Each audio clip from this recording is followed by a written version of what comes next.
This video will talk through the Update Item Reorder levels and Bin Wizard. Go to the menu.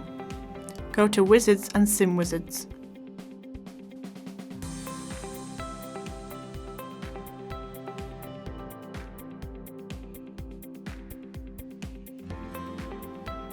You will then have several options to choose from.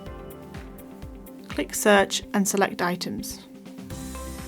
From here, you need to select the items that you want to adjust the minimum and maximum levels for.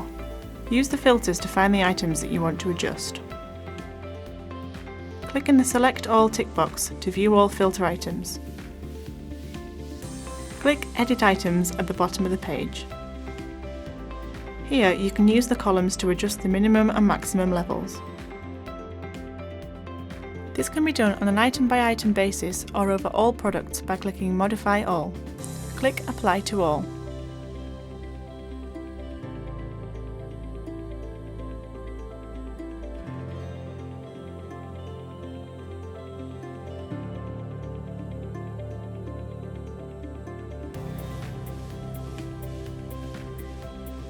The bin location column can be set on an item-by-item basis or over all products by clicking Modify All.